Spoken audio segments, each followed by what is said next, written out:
Aminata, avec les femmes pour les femmes. Sissi Aminata, avec les femmes pour les femmes. Femmes et paix, femmes et foyer. Femmes au cœur du développement économique et social. À vous la parole. Ce programme est de Chef Common Ground sur financement de la GIZ, commissionné par le gouvernement de la République fédérale d'Allemagne. Aimables auditrices et auditeurs, bienvenue et merci de votre fidélité à notre magazine hebdomadaire Sissi Aminata. Aujourd'hui, nous nous intéressons au conflit dans les zones minières, plus précisément du cas de la région administrative de Boké, où les émeutes de ces derniers mois ont été violentes. Pour rappel, les populations du Kakandé se sont soulevées contre les autorités préfectorales et les sociétés minières pour réclamer de l'emploi, de l'eau et de l'électricité. Bref, de l'amélioration de leurs conditions de vie. Mais les manifestants ont malheureusement saccagé des édifices publics, notamment la mairie de la commune urbaine de Boké et quelques véhicules ou engins lourds appartenant à certaines entreprises minières, tout en paralysant les activités économiques. Ces violences ont d'ailleurs coûté la vie à 2 personnes, faisant de nombreux blessés graves. Comment en est-on arrivé là et quelle a été la participation des femmes dans la résolution de cette crise? C'est ce que nous allons tenter de découvrir tout au long de cette émission. Bienvenue si vous venez de nous rejoindre dans votre magazine Sissi Aminata.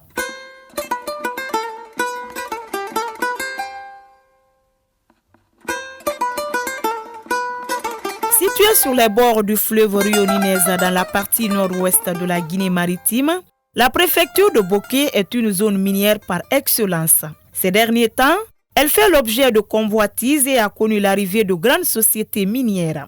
Ce qui n'est d'ailleurs pas sans conséquence non seulement sur l'environnement, mais aussi sur les activités des populations. Ces dernières ne bénéficient d'ailleurs pas des retombées des activités minières, en tout cas pas suffisamment, car à Boké, on manque de tout. D'où la colère des populations. Mais que pensent les femmes de ces différentes manifestations à Boké? Je vous invite à les écouter dans ce micro-trottoir et on se retrouve juste après. Netole o muketa o nyekubala bi alka tinyali min ke Boké ambara lon ka fo ko min ke nin ko benta todi gouvernement ni population alka kande kal bulo di nyomma ala ko sunin kana sen ke butu société min fena wanin kal installer olu alkakan ka bara me alkakan ka jamana kono de miniendo deni miniendo aliol ma demen ka jiko sono yalnye ani alla bara dia ko alkakan kal ma demola gouvernement fenen kan kal jantodo ala ko ali de sokona denin ma demen ala ko al fenen diseka silanyu ma soro nyaminka iyo molam mané radi mirasi rey sabari mais fote fanaga ma atro c'est trop abara la ne mo fambe o kata o mo fanna men gidi mikui o mo fanna men gidi tora kui kiraya go nata marasi na rafi madimema radi re rake de yala alo ko to ram dimeto dime de so walde akosi ali mayon nana fra be radi re patienter ginetan toujours na fra men bir nga sabari parce dingue tan lam mané toujours i ran woy nan naba woy nan ngalu yira iyo nta sila yene bulula ba ni na da mo la jamana ka atakada ke hewonya hinne anin kinikini wole no toilette me hinne tinte kinikini tinte e kalon wo affaire le do ka gbele ha note société be kala société ke na don da jawo jamana woka ile safa alhamdulillah rabbil alamin men del katum man tse la ka fofolo pale na bara ila mintani dole katum mo so nyun kono be kabi société don de ma wuru sodo imamu na fanyi sodo ba ni bara ila tibulla imalla ni fille da kan la jamina ka teni harge sodo ni wo tibulla sa soro foni ka sore barinna o ka soro mola.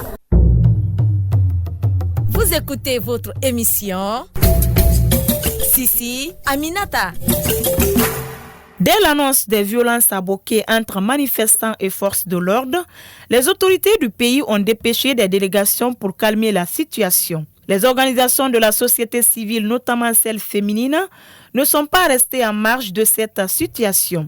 C'est le cas de l'ONG Appui à la promotion du développement intégré, dont Mme Soare Bintou Kouyaté est la présidente. Elle s'est confiée à notre micro. Suivez. Madame Kouyaté, depuis un certain temps, nous assistons à des manifestations de colère des populations dans certaines zones minières, comme ça a été le cas récemment dans la préfecture de Boké. Quelle perception avez-vous par rapport à ces conflits récurrents? Tout ce que vous voyez maintenant comme soulèvement sont partis des différentes frustrations accumulées au niveau des populations. Je prends le cas spécifique de Boké. Pour avoir travaillé à Boké pendant près d'un an et quelques, au compte de la commission provisoire de réflexion sur la réconciliation nationale, en tant que coordonnatrice régionale. J'ai vécu à Boké. Les soulèvements, par exemple, avec la SMB, ont presque commencé devant moi et je les ai suivis. Moi, je me dis, l'État doit écouter sa population. Ils doivent savoir que la terre appartient à l'État, c'est vrai, mais les coutumes sont là. Si on doit exploiter ces ressources, la moindre des choses, moi, je pense que c'est d'initier ces populations à la conception des projets pour que leur voix soit prise en compte, surtout, et que ça porte, et que la transparence commence à partir de là. Mais quand les populations se sentent lésées, se sentent abandonnées, se sentent écartées et qu'il y ait des revendications depuis plus d'une décennie. Parlant du cas particulier de Boké, votre organisation a effectué le déplacement lors des récentes violences. Quelle a été votre participation dans la résolution de ce conflit? Nous avons été à Boké. Nous avons travaillé, écouté la commission de réflexion dont je vous parlais tantôt. Nous avons écouté la société civile. Nous avons écouté des personnes individuelles. Nous avons écouté le patriarche, nous avons écouté les sages. Il y a une association des sages de Boké qui est constituée de 14 ethnies. Nous avons écouté ces sages, nous avons écouté les jeunes, nous avons écouté les femmes. Nous nous sommes transportés jusqu'à Sangaredi. Parce que qui parle de Boké, ce n'est pas Boké Centre seul. SMB a trouvé CBG là-bas qui a des problèmes. Regardez le contraste quand vous rentrez à Sangaredi ou à Kamsa, entre la cité et le reste de la ville. Donc on s'est transporté vers là-bas. Nous avons organisé des rencontres multi-acteurs. C'est-à-dire que, par exemple, à Sangaredi, nous avons réussi à mettre ensemble la population. Il y a 3 sociétés là-bas avec lesquelles nous avons réussi à mettre ensemble, les écouter pour qu'on sache réellement quel est le fond du problème. Au niveau de toutes ces zones minières, c'est les mêmes problèmes. Madame, il y a près de 14 sociétés aujourd'hui qui sont à Boké. Parce que quand vous prenez les sociétés de pêche, vous prenez les sociétés minières, vous prenez les carrières, il se trouve que sur les 10 communes de Boké, presque les 8 sont impactées par ces sociétés et carrières. La préfecture de Boké n'a ni infrastructure, ni eau, ni électricité, ni emploi. Mais pourquoi? Alors que ce sont leurs ressources qui sont lapidées. Aujourd'hui, tous les éleveurs de Sangaredi se sont dispersés, ils n'ont pas d'habitat, ils n'ont pas d'abri. Parce qu'aujourd'hui, ils n'ont pas où faire le pâturage. Les agriculteurs, toutes leurs terres cultivables sont dévastées. Il y a une société russe à Boké, à Sangaredi, qui a fait une route de 16 mètres. Imaginez-vous combien de champs il a détruit, combien de forêts il a détruit. Et en revanche, qu'est-ce que la population de Boké reçoit? Lors des négociations, lors des discussions, est-ce qu'il y avait des femmes dans les délégations? Bien sûr, dans notre délégation, par exemple, il y avait 2 femmes. Mais au niveau de Boké et Sangaredi, nous avons rencontré des femmes. Nous avons parlé avec la société civile qui se composait de femmes. Et quel a été le rôle de ces femmes dans la gestion et la résolution de ce conflit? À vrai dire, cette crise a été spontanée. Et voilà, les gens ne pouvaient pas venir du coup s'impliquer parce que tout le monde avait peur, tout le monde était caserné. Mais après, quand le ministre est venu, la première délégation est venue, la population a osé sortir. Voilà là où les femmes se sont impliquées. Elles sont sorties pour demander à leurs enfants de mettre de l'eau dans leur vin. Toutes les bonnes paroles qu'elles pouvaient faire, toutes les bonnes actions qu'elles pouvaient mener, voilà ce que ces femmes ont fait pour que ça se calme. Et donc, au vu de ce qui s'est passé à Boké, au vu de tout ce que vous avez entendu et vu, quelles sont les pistes de solutions que vous proposez pour pallier à ces genres de conflits dans les zones minières? D'abord, il faut que les revendications soient respectées, les engagements soient respectés. Il faut que tous les acteurs se mettent ensemble, madame. Que les sociétés disent oui, dans les clauses, voilà ce que nous devrons faire. Mais voilà ce que nous faisons en réalité. Voilà ce que nous ne faisons pas en réalité. Et pourquoi on ne fait pas en réalité? Qu'est-ce qu'il faut alors pour faire ça? On peut discuter en cadre de concertation multi-acteurs. Si l'État, il reçoit les redevances là, comment c'est redistribué? Et qui utilise? À quelle fin? Et comment on peut mettre fin à ça? Qu'on en discute et qu'on trouve des pistes de solutions dans ce cadre de concertation pour qu'on sorte carrément de cette récurrence de frustration non seulement, mais aussi de soulèvement. Quel message aujourd'hui vous avez pour finir, madame, à l'endroit des populations de ces zones minières par rapport aux violences? Le premier message, c'est le calme. C'est-à-dire que rien ne peut se régler dans le brouhaha. C'est le tour de table, quel que soit le temps que ça va prendre, c'est ce qui va résoudre les problèmes. Vous écoutez votre émission Sissi Aminata. Place à présent à notre rubrique La vedette du jour. Aujourd'hui, nous y avons comme invité Fatmata Kanté. Elle est membre de la plateforme citoyenne de gouvernance des ressources naturelles, une organisation qui a également participé à la résolution de la crise à Boké. Je vous invite à la découvrir avec moi dans cette rubrique.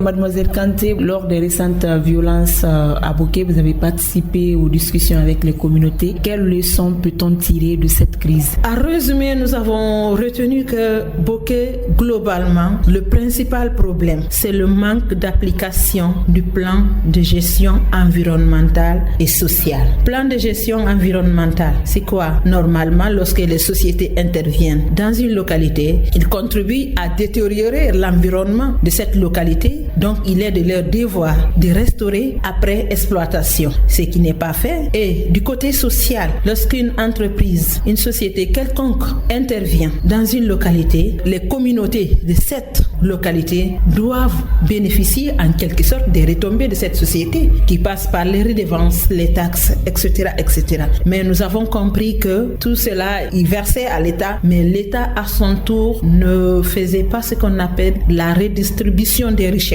Et donc, à votre avis, comment peut-on remédier aujourd'hui à ces violences liées au conflit minier? Parce que je rappelle que Boké n'est pas la seule préfecture à avoir connu ces genres de violences. Nous, ce qu'on a proposé à Boké, par exemple, la mise en place d'un cadre de concertation multi-acteurs. Ce cadre de concertation va comprendre les entreprises qui évoluent à Boké, les représentants des communautés et de l'autre côté, le gouvernement, pour qu'on se dise les 4 vérités, en fait qu'on sache est-ce que les entreprises minières et autres qui évoluent à Boké, parce qu'il n'y a pas que les entreprises minières, il y a des sociétés de pêche qui évoluent dans certains villages de Boké. Donc, ce qui empiète beaucoup sur l'activité de ces communautés qui vivent de la pêche. Donc, que toutes ces entreprises soient là, qu'elles disent, ouais, nous versons telle redevance à l'État. Que l'État, à son tour aussi, prenne des engagements de verser ce qui doit vraiment revenir à la communauté. Donc, ça va permettre à tous les acteurs de discuter et de sortir vraiment une solution concertée et durable. Et il faut également aussi qu'on pense à des actions de développement communautaire. Vous allez aujourd'hui à Boké, on a l'impression que ce n'est pas une région administrative. Donc il y a beaucoup de choses à faire à ce niveau. À présent, nous allons parler un peu de vous. Qu'est-ce qu'on peut retenir de votre parcours? Je suis journaliste de formation. J'ai suivi ma formation en journalisme à l'université Mercure International où je suis sortie avec un diplôme de licence en 2010. Pendant que j'étais sur le banc, j'ai commencé à faire des petits stages par le journal Le Diplomate. Je voulais aller à la radio puisque j'avais suivi une formation à radio. Mais une fois que j'ai commencé à exercer avec la presse écrite au Diplomate, j'ai pris goût. Et après mes études, j'ai commencé avec le journal Le Continent où j'ai exercé pendant 5 ans. C'est l'année dernière que j'ai arrêté au journal Le Continent. J'ai participé à beaucoup de projets, que ce soit au niveau national ou régional, et grâce à eux j'ai eu assez d'ouverture. Quand j'ai arrêté avec le continent, je me suis orientée vers la société civile. Pour moi, entre la presse et les organisations de la société civile, il y a un trait d'union. Nous sommes la voix des sans-voix. Je rappelle que votre réseau est membre d'une plateforme que dans le cadre de la gestion des conflits liés aux ressources naturelles. Est-ce qu'à part la crise à Boké, vous êtes intervenu dans la gestion de d'autres conflits? En fait, il ne faut pas oublier que notre plateforme vient de naître il y a juste quelques mois. Mais à Conakry, ici, on s'est intéressé à un autre problème qui est celui lié à la rivière qui traverse Bambeto et qui sort sur Kakimbo. Nous sommes en train d'initier une action de plaidoyer pour vraiment sauver cette rivière qui est l'une des rares maintenant qui résiste au temps. Vu votre parcours, tout ce que vous êtes en train de faire aujourd'hui, est-ce que vous rencontrez des difficultés en tant que femme à vous affirmer dans ce milieu? Une fois, je suivais une dame d'influence en Guinée à la télé. Elle a dit ceci: quand je suis dans un endroit, tu ne peux que me faire de la place parce que je vais te montrer par A plus B que je connais autant que toi ou plus que toi. C'est un peu ma philosophie. C'est vrai que les femmes quand même sont victimes de beaucoup de discrimination, mais je n'ai pas trop souffert de cette discrimination. L'heure n'est plus à se lamenter. Moi, je pense que les femmes doivent se battre, redoubler d'ardeur.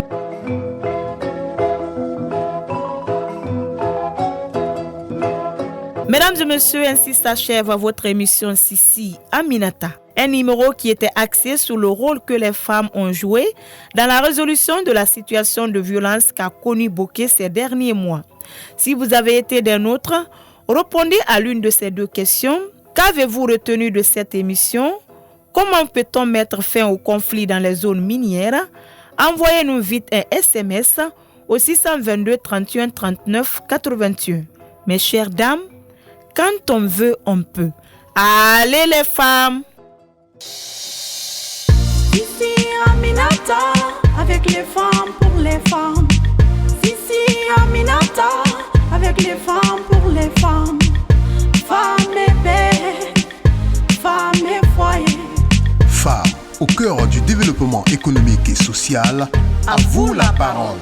Ce programme est de Chef for Common Ground sur financement de la GIZ, commissionné par le gouvernement de la République fédérale d'Allemagne.